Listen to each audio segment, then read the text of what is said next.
Hi friends, welcome to mystery media. 2023ರಲ್ಲಿ release ಆದ conference ಎಂಬ ಸ್ವೀಡಿಷ್ ಹಾಗೂ ಸ್ಲ್ಯಾಶರ್ ಮೂವಿಯನ್ನು ಈ ದಿನ ಎಕ್ಸ್ಪ್ಲೇನ್ ಮಾಡ್ತಾ ಇದ್ದೀನಿ. ವಿಡಿಯೋ ತುಂಬ ಥ್ರಿಲ್ಲಿಂಗ್ ಆಗಿರುತ್ತದೆ, ಸೊ ವಿಡಿಯೋನ ಕೊನೆವರೆಗೂ ನೋಡಿ.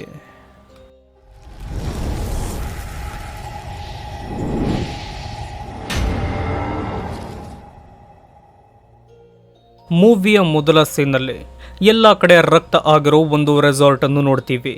ಅಲ್ಲಿರೋ ವಸ್ತುಗಳು, ಆ ರಕ್ತವನ್ನೆಲ್ಲ ನೋಡಿದ ನಮಗೆ ಅನ್ನಿಸುತ್ತೆ ಈ ಜಾಗದಲ್ಲಿ ಅತಿ ಭಯಾನಕವಾದ ಕೊಲೆಗಳೇ ನಡೆದಿದೆ ಎಂದು.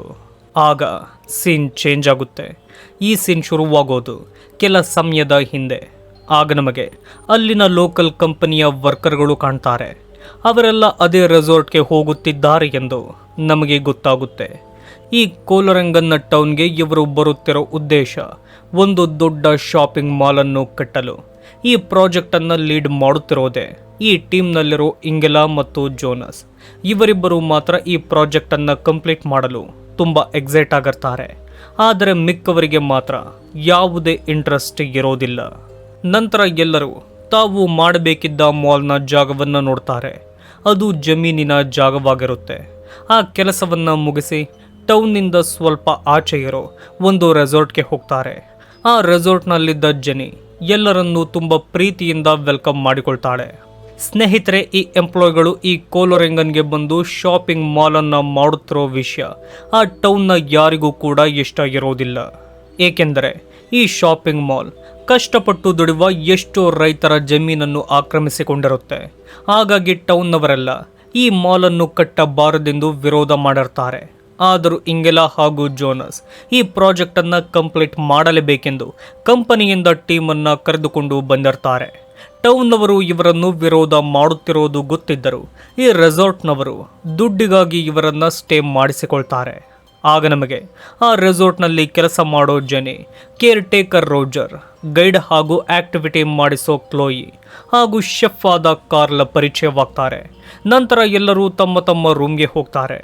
ಸ್ವಲ್ಪ ಸಮಯದ ನಂತರ ತಮ್ಮ ಪ್ರಾಜೆಕ್ಟ್ನ ಬಗ್ಗೆ ಡಿಸ್ಕಸ್ ಮಾಡಲು ಎಲ್ಲರೂ ಸೇರ್ತಾರೆ. ಜೋನಸ್ ಹಾಗೂ ಇಂಗೆಲಾ ಮಾಡಿರೋ ಮಾರ್ಕೆಟಿಂಗ್ ಐಡಿಯಾಗಳಲ್ಲಿ ಕಂಪನಿಗೆ ಲಾಸ್ ಆಗೋ ಚಾನ್ಸಸ್ ಇರುತ್ತೆ. ಇದರ ಬಗ್ಗೆ ಅವರು ಮಾತಾಡುವಾಗ ಚಿಕ್ಕ ಚಿಕ್ಕ ಜಗಳವಾಗುತ್ತೆ. ಆಗ ನಮಗೆ ಗೊತ್ತಾಗುತ್ತೆ ಈ ಎಂಪ್ಲಾಯ್ಗಳ ಮಧ್ಯೆ ಒಳ್ಳೆಯ ಬಾಂಡಿಂಗ್ ಇಲ್ಲ ಎಂದು. ಇತ್ತ ಶೆಫ್ ಕಾರ್ಲ್ ಬಂದವರಿಗೆಲ್ಲ ಅಡುಗೆ ಮಾಡುವಾಗ ಗ್ಯಾಸ್ ಸಿಲಿಂಡರ್ ಖಾಲಿಯಾಗುತ್ತೆ. ಅದನ್ನು ತರಲು ಅಲ್ಲಿಂದ ಹೊರಡ್ತಾನೆ. ಕಾರ್ನಲ್ಲಿ ಹೋಗುವಾಗ ಅವನ ಕಾರ್ ಟೈರ್ ಪಂಚರ್ ಆಗುತ್ತೆ. ಏನೆಂದು ನೋಡಿದಾಗ ಗೊತ್ತಾಗುತ್ತೆ ಯಾರೋ ಬೇಕಂತಲೇ ಈ ಕೆಲಸ ಮಾಡಿದ್ದಾರೆ ಎಂದು. ಅಲ್ಲಿಯೇ ಇರೋ ಕಾಡಿನಲ್ಲಿ ಅವನಿಗೆ ಯಾರೋ ಮಾಡಿರೋ ಡೆತ್ ಟ್ರ್ಯಾಪ್ಗಳು ಕಾಣುತ್ತೆ. ಇವನ್ನೆಲ್ಲ ಯಾರು ಮಾಡಿರಬಹುದೆಂದು ಯೋಚನೆ ಮಾಡುವಾಗ ಹಿಂದೆಯಿಂದ ಬಂದ ಸ್ಟ್ರೇಂಜರ್ ಕಾರ್ಲ್ನ ತಲೆಗೆ ಹೊಡಿತಾನೆ. ಇತ್ತ ಎಲ್ಲರೂ ಪ್ರಾಜೆಕ್ಟ್ನ ಬಗ್ಗೆ ಮಾತಾಡಲು ಪುನಃ ಕೂರ್ತಾರೆ. ಈ ಸಮಯದಲ್ಲಿ ಅವರಲ್ಲಿದ್ದ ಲೀನಾ ಪ್ರಾಜೆಕ್ಟ್ನ ಕಾಂಟ್ರಾಕ್ಟನ್ನು ಓದ್ತಾಳೆ. ಅದರಲ್ಲಿ ಬಜೆಟ್ನ ಬಗ್ಗೆ ಮೆನ್ಷನ್ ಮಾಡಿರೋದೇ ಇಲ್ಲ. ಅದರಿಂದ ಸ್ವಲ್ಪ ಶಾಕ್ ಆದ ಲೀನಾ ಎಲ್ಲರಿಗೂ ಹೀಗೆ ಹೇಳ್ತಾಳೆ, ಶಾಪಿಂಗ್ ಮಾಲನ್ನು ಕಟ್ಟುತ್ತಿರೋದು ರೈತರ ಜಮೀನಿನ ಮೇಲೆ. ಅವರಿಗೆ ರಿಟರ್ನ್ ಆಗಿ ಯಾವುದೇ ರೀತಿಯ ದುಡ್ಡು ಕೊಡದೆ ಅವರ ಜಾಗದ ಮೇಲೆ ಮಾಲ್ ಕಟ್ಟಲು ಹೇಗೆ ಸಾಧ್ಯ? ಇದಕ್ಕೆ ಅವರ ಒಪ್ಪಿಗೆ ನಿಜವಾಗಿಯೂ ಇದೆಯಾ ಎಂದು ಕೇಳ್ತಾಳೆ. ಆದರೆ ಆ ಪ್ರಶ್ನೆಗೆ ಇಂಗೆಲಾ ಹಾಗೂ ಜೋನಸ್ಸಿಂದ ಸರಿಯಾದ ಉತ್ತರ ಅವರಿಗೆ ಸಿಗೋದಿಲ್ಲ. ಹೀಗೆ ಲಂಚ್ ಟೈಮ್ ಬರುತ್ತೆ. ಸಿಲಿಂಡರ್ ತರಲು ಹೋದ ಕಾರ್ಲ್ ಇನ್ನೂ ಬರದ ಕಾರಣ ಜೆನಿಗೆ ಟೆನ್ಷನ್ ಆಗುತ್ತೆ. ಈ ಸಮಯದಲ್ಲಿ ಜೋನಸ್ ಲೀನಾ ಜೊತೆ ಮಾತಾಡ್ತಾನೆ. ಈ ಕಾಂಟ್ರಾಕ್ಟ್ನಲ್ಲಿ ಯಾವುದೇ ಇಲ್ಲಿಗಲ್ ಕೆಲಸ ನಡೆಯುತ್ತಿಲ್ಲ, ಎಲ್ಲವೂ ಸರಿಯಿದೆ. ಈ ಜಮೀನನ್ನು ಕೊಟ್ಟ ರೈತ ಕೂಡ ಒಪ್ಪಿಕೊಂಡೇ ಸೈನ್ ಮಾಡಿದ್ದಾನೆ. ಅದಕ್ಕೆ ಬೇಕಾದ ದುಡ್ಡನ್ನು ಕೂಡ ಅವನು ತೆಗೆದುಕೊಂಡಿದ್ದಾನೆ. ಆದರೆ ಈ ವಿಷಯ ಕಾಂಟ್ರಾಕ್ಟ್ನಲ್ಲಿ ಇಲ್ಲ. ಅದನ್ನು ಬಿಟ್ಟರೆ ಈ ಪ್ರಾಜೆಕ್ಟ್ನಲ್ಲಿ ಎಲ್ಲವೂ ಸರಿಯಿದೆ ಎಂದು ಹೇಳ್ತಾನೆ. ಇತ್ತ ಶೆಫ್ ಮೇಲೆ ಅಟ್ಯಾಕ್ ಮಾಡಿದ್ದ ಸೈಕೋ ರೆಸಾರ್ಟ್ಗೆ ಎಂಟ್ರಿ ಆಗ್ತಾನೆ. ಅಲ್ಲಿ ಕೆಲಸ ಮಾಡುವ ರೋಜರ್ ಎಂಬ ವ್ಯಕ್ತಿ ರೆಸ್ಟ್ ಮಾಡುವಾಗ ಅವನನ್ನು ತುಂಬ ಭೀಕರವಾಗಿ ಕೊಂದು ಹಾಕ್ತಾನೆ. ಯಾಕೆ ಈತ ಈ ರೀತಿ ಕೊಲ್ಲುತ್ತಿದ್ದಾನೆ ಎಂದು ನಮಗೆ ಗೊತ್ತಾಗಲ್ಲ. ಈ ಕೊಲೆಯ ಬಗ್ಗೆಯೂ ಯಾರಿಗೂ ತಿಳಿಯಲ್ಲ. ಟೀಮ್ ಗೈಡ್ ಆಗಿದ್ದ ಕ್ಲೋಯಿ ಒಂದು ಅಡ್ವೆಂಚರ್ ಗೇಮನ್ನು ಆಡಿಸಲು ಮುಂದಾಗ್ತಾಳೆ. ಏಕೆಂದರೆ ಈ ಟೀಮ್ನಲ್ಲಿ ಒಳ್ಳೆಯ ಬಾಂಡಿಂಗ್ ಇರೋದಿಲ್ಲ. ಒಬ್ಬರನ್ನೊಬ್ಬರು ಚೆನ್ನಾಗಿ ಅರ್ಥ ಮಾಡಿಕೊಳ್ಳಲಿ ಎಂದೇ ಈ ಗೇಮ್ಗಳನ್ನು ಆಡಿಸ್ತಾಳೆ. ಅದಕ್ಕಾಗಿ ಅವರ ಫೋನ್ಗಳನ್ನೆಲ್ಲ ತೆಗೆದುಕೊಳ್ತಾಳೆ.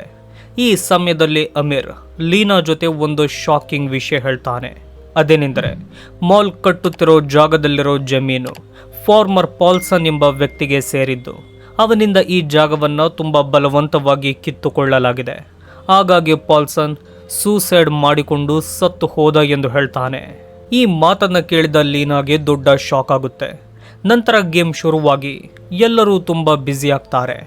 ಆ ಸಮಯದಲ್ಲಿ ಕಿಲ್ಲರ್ ಅವರು ತಂದಿದ್ದ ಒಂದು ಕಾಸ್ಟ್ಯೂಮ್ನ ಮಾಸ್ಕನ್ನು ತೆಗೆದುಕೊಂಡು ಹಾಕಿಕೊಳ್ತಾನೆ. ಇದರಿಂದ ನಮಗೆ ಅವನ ಮುಖ ಗೊತ್ತಾಗೋದೇ ಇಲ್ಲ. ರೆಸಾರ್ಟ್ನಲ್ಲಿ ಒಂಟಿಯಾಗಿದ್ದ ಜೆನಿಯನ್ನು ಕೂಡ ಮಾಸ್ಕ್ ಹಾಕಿಕೊಂಡಿದ್ದ ಆ ಕಿಲ್ಲರ್ ತುಂಬ ಭಯಾನಕವಾಗಿ ಅಟ್ಯಾಕ್ ಮಾಡ್ತಾನೆ. ಜೆನಿ ಕೂಡ ಆ ಕಿಲ್ಲರ್ ಜೊತೆ ತುಂಬ ಫೈಟ್ ಮಾಡಿದರೂ ಯೂಸ್ ಆಗಲ್ಲ. ಕೊನೆಗೆ ಆ ಕಿಲ್ಲರ್ ಕೈಗೆ ಸಿಕ್ಕ ಪ್ಯಾನನ್ನು ತೆಗೆದುಕೊಂಡು ಜೆನಿ ತಲೆಗೆ ಒಂದೇ ಸಮನೆ ಹೊಡೆದು ರಕ್ತ ಹರಿಸಿ ಅವಳನ್ನು ತುಂಬ ಭೀಕರವಾಗಿ ಕೊಂದು ಹಾಕ್ತಾನೆ. ನಂತರ ಅವಳ ಶವವನ್ನು ಒಂದು ರೂಮ್ಗೆ ಎಳೆದುಕೊಂಡು ಹೋಗಿ ನೇತಾಕ್ತಾನೆ. ಗೇಮ್ನಲ್ಲಿದ್ದ ಲೀನಾ ಇದೇ ಸರಿಯಾದ ಸಮಯ ಎಂದು ಯಾರಿಗೂ ಗೊತ್ತಾಗದಂತೆ ಅಲ್ಲಿಂದ ನೇರವಾಗಿ ಜೋನಸ್ನ ರೂಮ್ಗೆ ಹೋಗ್ತಾಳೆ. ಅವನ ಲ್ಯಾಪ್ಟಾಪನ್ನು ಚೆಕ್ ಮಾಡ್ತಾಳೆ. ಆಗ ಅವಳಿಗೆ ಗೊತ್ತಾಗುತ್ತೆ ಈ ಕೋಲೋರೆಂಗನ್ನಲ್ಲಿ ಮಾಡುತ್ತಿರೋ ಶಾಪಿಂಗ್ ಮಾಲ್ ಪೂರ್ತಿಯಾಗಿ ಫೇಲ್ ಆಗುತ್ತೆ ಎಂದು. ಆ ಶಾಪಿಂಗ್ ಮಾಲ್ನಲ್ಲಿ ಬರೋ ಒಂದೇ ಒಂದು ಶಾಪನ್ನು ಕೂಡ ರೀಟೇಲರ್ ಪರ್ಚೇಸ್ ಮಾಡಿರೋದಿಲ್ಲ. ಈ ಶಾಪಿಂಗ್ ಮಾಲ್ನಿಂದ ತಮ್ಮ ಕಂಪನಿ ಪೂರ್ತಿಯಾಗಿ ದಿವಾಳಿಯಾಗುತ್ತೆ ಅಂತ ಲೀನಾಗೆ ಗೊತ್ತಾಗುತ್ತೆ. ಈ ವಿಷಯ ಇಂಗಲ, ಜೋನಸ್ ಹಾಗೂ ಅವರಲ್ಲಿದ್ದ ಕ್ಯಾಜ್ ಎಂಬ ವ್ಯಕ್ತಿಗೂ ಗೊತ್ತಿದ್ದರು ಈ ಕೆಲಸ ಇವರು ಮಾಡೋದಕ್ಕೆ ಒಂದು ಕಾರಣ ಇದೆ. ಅದೇನೆಂದರೆ ಬ್ಲ್ಯಾಕ್ ಮ್ಯಾನ್ ಕ್ರೂ ಎಂಬ ಕಂಪನಿ. ಈ ಕಂಪನಿಯಲ್ಲಿ ಜೋನಸ್ ಒಂದು ಡೀಲ್ ಮಾಡಿಕೊಂಡಿರ್ತಾನೆ. ಅದೇನೆಂದರೆ ತಾವು ಈಗಿರುವ ಕಂಪನಿಯನ್ನು ಪೂರ್ತಿಯಾಗಿ ದಿವಾಳಿ ಮಾಡಿ ನಂತರ ಆ ಬ್ಲ್ಯಾಕ್ ಮ್ಯಾನ್ ಕ್ರೂ ಎಂಬ ಕಂಪನಿಯಲ್ಲಿ ಜಾಯ್ನ್ ಆಗೋದು. ಇವನ ಜೊತೆ ಇಂಗೆಲ ಹಾಗೂ ಕ್ಯಾಜ್ ಕೂಡ ಸೇರಿಕೊಂಡಿರ್ತಾರೆ. ಈ ವಿಷಯ ಲೀನಾಗೆ ಗೊತ್ತಾಗಿ ತುಂಬ ಶಾಕ್ ಆಗುತ್ತೆ. ಅದನ್ನೆಲ್ಲ ಒಂದು ಪೆನ್ಡ್ರೈವ್ನಲ್ಲಿ ಸೇವ್ ಮಾಡಿಕೊಳ್ತಾಳೆ. ಇತ್ತ ಗೇಮ್ ಮುಗಿಸಿದ ಅವರು ಅಲ್ಲಿಂದ ಬಂದಾಗ ಅವರು ಇಟ್ಟಿದ್ದ ಫೋನ್ ಬಾಕ್ಸ್ ಕ್ಲೋಯಿಗೆ ಕಾಣೋದಿಲ್ಲ. ಸ್ನೇಹಿತರೆ, ಅವರ ಫೋನ್ಗಳಿದ್ದ ಬಾಕ್ಸನ್ನು ಕಿಲ್ಲರೇ ಎಲ್ಲೋ ಬಚ್ಚಿಟ್ಟಿರ್ತಾನೆ. ಆ ಬಾಕ್ಸನ್ನು ಹುಡುಕಿಕೊಂಡು ಕ್ಲೋಯಿ ಒಳಗೋಗ್ತಾಳೆ. ಹೋಗಿ ನೋಡಿದರೆ ರೆಸಾರ್ಟ್ನ ಯಾವ ಸ್ಟಾಫ್ ಕೂಡ ಅವಳಿಗೆ ಕಾಣೋದಿಲ್ಲ. ಆಗ ಅವಳಿಗೆ ಅಲ್ಲೆಲ್ಲ ರಕ್ತ ಕಾಣುತ್ತೆ. ಒಂದು ರೂಮ್ನಲ್ಲಿ ನೇತಾಕಿರೋ ಜೆನಿಯ ಶವ ಕಂಡು ಜೋರಾಗಿ ಕಿರುಚಿಕೊಳ್ತಾಳೆ. ಆಗ ಅಲ್ಲಿಯೇ ಇದ್ದ ಕಿಲ್ಲರ್ನಿಂದ ಕ್ಲೋಯಿಯ ಸಾವು ಕೂಡ ಅಷ್ಟೇ ಭೀಕರವಾಗುತ್ತೆ. ಲೀನಾ ತನಗೆ ಗೊತ್ತಾದ ಆ ಸತ್ಯವನ್ನ ಆಕೆಗೆ ತುಂಬ ನಂಬಿಕೆ ಇರೋ ಅಮೀರ್ ಹಾಗೂ ನಾಡಿಯಾಗೆ ಹೇಳ್ತಾಳೆ. ಅವರಿಗೂ ಈ ವಿಷಯ ಗೊತ್ತಾಗಿ ತುಂಬ ಶಾಕ್ ಆಗುತ್ತೆ. ನಂತರ ಆ ಮೂವರು ಈ ವಿಷಯವನ್ನ ಜೋನಸ್ನ ಮುಂದೆಯೇ ಕೇಳ್ತಾರೆ. ಆಗ ತಬ್ಬಿಬ್ಬಾಗೋ ಜೋನಸ್ ಲೀನಾ ಜೊತೆ ಸಪ್ರೇಟ್ ಆಗಿ ಮಾತಾಡಿ ಅವಳಿಗೆ ಒಂದು ಆಫರ್ ಕೊಡ್ತಾನೆ. ಒಂದು ಒಳ್ಳೆಯ ಜಾಬ್ ನಿನ್ನದಾಗುತ್ತೆ, ನನ್ನ ಪರ ಕೆಲಸ ಮಾಡು ಎಂದು ಕೇಳ್ತಾನೆ. ಅದಕ್ಕೆ ಲೀನಾ ಜೋನಸ್ಗೇನೆ 2 ಆಪ್ಷನ್ ಕೊಡ್ತಾಳೆ. ಅದೇನೆಂದರೆ, 1, ಜೋನಸ್ ಈ ಶಾಪಿಂಗ್ ಮಾಲ್ ಪ್ರಾಜೆಕ್ಟನ್ನು ನಿಲ್ಲಿಸಬೇಕು. 2ನೇಯದು, ನಿಲ್ಲಿಸದೆ ಹೋದರೆ ಲೀನಾ ಪೊಲೀಸ್ ಸ್ಟೇಷನ್ಗೆ ಹೋಗುತ್ತಾಳೆ ಎಂಬ ಆಪ್ಷನ್ ಅದಾಗಿರುತ್ತೆ. ಹಾಗೆ ಲೀನಾ ಜೋನಸ್ ಮಾಡುತ್ತಿರೋ ಕೆಟ್ಟ ಕೆಲಸದ ಸಾಕ್ಷಿಗಳನ್ನೆಲ್ಲ ಪೆನ್ ಡ್ರೈವ್ನಲ್ಲಿ ಸೇವ್ ಮಾಡಿಕೊಂಡಿರ್ತಾಳೆ.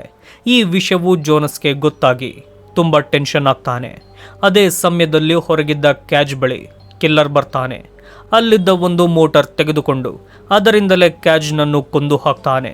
ನಂತರ ಬಂದ ಇಂಗೆಲಾನನ್ನು ಕಿಲ್ಲರ್ ಅವರ ಮುಂದೆಯೇ ಕತ್ತಿಗೆ ಹಗ್ಗ ಹಾಕಿ ನೇತು ಹಾಕ್ತಾನೆ. ಅದರಿಂದ ಇಂಗೆಲಾ ಅಲ್ಲಿಯೇ ಸತ್ತು ಹೋಗ್ತಾಳೆ.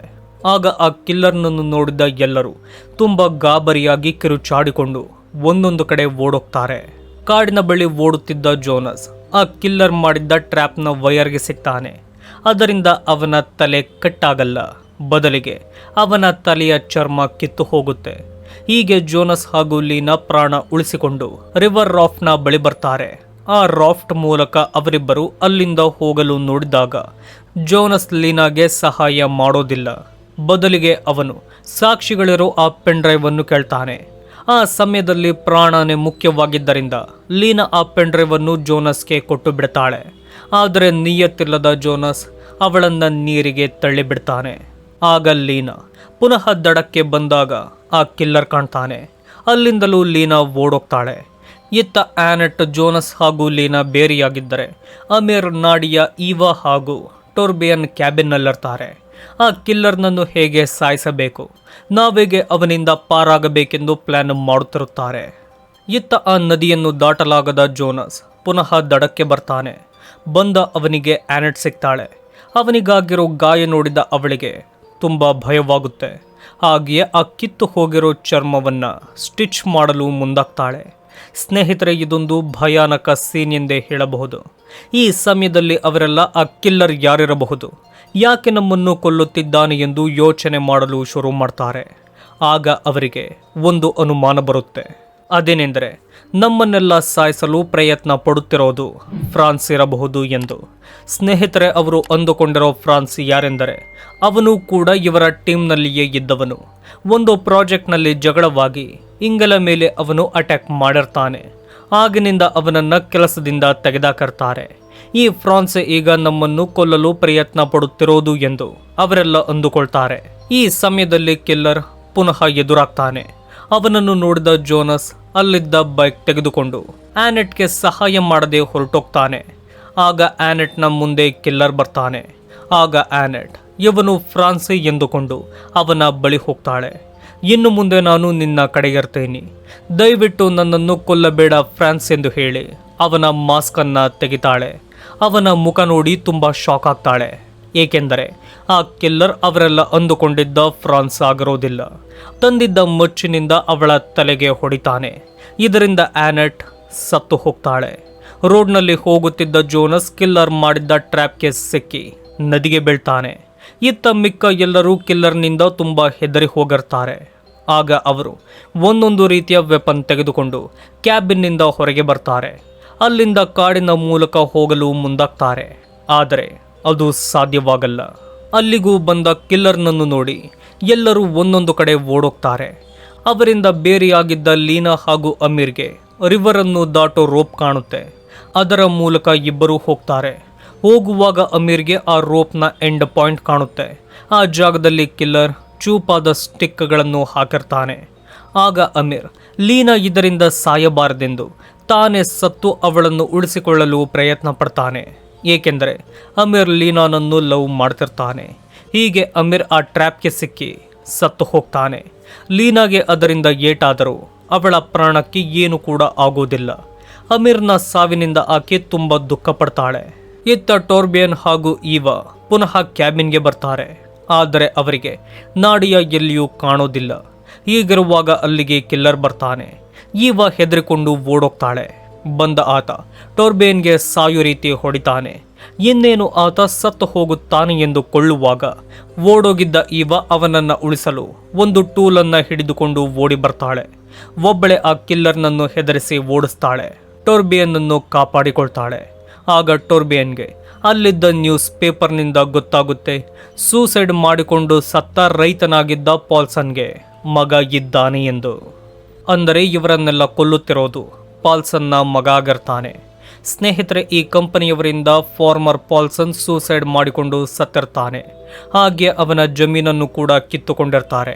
ಈ ದ್ವೇಷ ಇಟ್ಟುಕೊಂಡಿದ್ದ ಅವನ ಮಗನೇ ಈಗ ಇವರನ್ನೆಲ್ಲ ಬೇಟೆಯಾಡಿ ಕೊಲ್ಲುತ್ತಿರೋದು. ಇತ್ತ ಕಾಡಿನಲ್ಲಿದ್ದ ಲೀನಾಗೆ ಫೋನ್ಗಳಿದ್ದ ಬಾಕ್ಸ್ ಸಿಗುತ್ತೆ. ಕೂಡಲೇ ತನ್ನ ಫೋನನ್ನು ತೆಗೆದುಕೊಂಡು ಎಮರ್ಜೆನ್ಸಿ ನಂಬರ್ಗೆ ಕಾಲ್ ಮಾಡ್ತಾಳೆ. ಇತ್ತ ಟೋರ್ಬಿಯನ್ ಹಾಗೂ ಈವಾಗೆ ಪಾಲ್ಸನ್ನ ಮಗನಿಂದ ಪಾರಾಗಲು ಸಾಧ್ಯವಾಗುತ್ತಲೇ ಇರೋದಿಲ್ಲ. ಅವನನ್ನು ಕೊಲ್ಲಲು ಟೋರ್ಬಿಯನ್ ತುಂಬ ಪ್ರಯತ್ನ ಪಡ್ತಾನೆ. ಅವನ ಮಾಸ್ಕ್ ತಲೆಗೆ ಬೆಂಕಿಯನ್ನು ಕೂಡ ಹಾಕಿದರೂ ಅವನ ದಾಳಿ ಮಾತ್ರ ನಿಲ್ಲುತ್ತಿರಲ್ಲ. ಹೀಗೆ ಕಿಲ್ಲರ್ ಆ ಇಬ್ಬರನ್ನು ಕೂಡ ಕೊಲ್ಲಬೇಕೆನ್ನುವಾಗ ಹಿಂದೆಯಿಂದ ನಾಡಿಯಾ ತುಂಬ ಶಾರ್ಪ್ ಆದ ಶೊವೆಲನ್ನು ತೆಗೆದುಕೊಂಡು ಬರ್ತಾಳೆ. ಅದರಿಂದ ಕಿಲ್ಲರ್ ತಲೆಯನ್ನೇ ಕತ್ತರಿಸ್ತಾಳೆ. ಆಗ ಆ ಕಿಲ್ಲರ್ನ ತಲೆ ಮಾಸ್ಕ್ ಸಮೇತ ಕೆಳಗೆ ಬೀಳುತ್ತೆ. ಅವನ ಡೆತ್ ಆಗುತ್ತೆ. ಇತ್ತ ಲೀನಾ ಮೇಲೆ ಜೋನಸ್ ಅಟ್ಯಾಕ್ ಮಾಡ್ತಾನೆ. ಅವನಿನ್ನೂ ಸತ್ತಿರೋದಿಲ್ಲ. ಹೀಗೆ ಅವನು ನೀರಿನಲ್ಲಿ ಲೀನಾನನ್ನು ಸಾಯಿಸಲು ನೋಡಿದಾಗ ಲೀನಾಗೆ ಅವನ ತಲೆಯ ಚರ್ಮ ಕೈಗೆ ಸಿಗುತ್ತೆ. ಆಗ ಅವಳು ಏನು ಕೂಡ ಯೋಚನೆ ಮಾಡದೆ ಆ ಚರ್ಮವನ್ನು ಪೂರ್ತಿಯಾಗಿ ಕಿತ್ತು ಹಾಕ್ತಾಳೆ. ಇದರಿಂದ ಜೋನಸ್ ನೋವಿನಿಂದಲೇ ಸತ್ತು ಹೋಗ್ತಾನೆ. ಆಗ ನಮಗೆ ಸತ್ತ ಶವಗಳನ್ನು ತೋರಿಸಲಾಗುತ್ತೆ. ಈ ಸಮಯದಲ್ಲಿ ಅಲ್ಲಿಗೆ ಪೊಲೀಸ್ ಟೀಮ್ ಬರುತ್ತೆ. ಬದುಕಿದ್ದ ಎಲ್ಲರನ್ನೂ ಕೂಡ ರೆಸ್ಕ್ಯೂ ಮಾಡ್ತಾರೆ. ಅಲ್ಲಿಗೆ ಕಾನ್ಫರೆನ್ಸ್ ಮೂವಿಯನ್ನು ಎಂಡ್ ಮಾಡಲಾಗಿದೆ.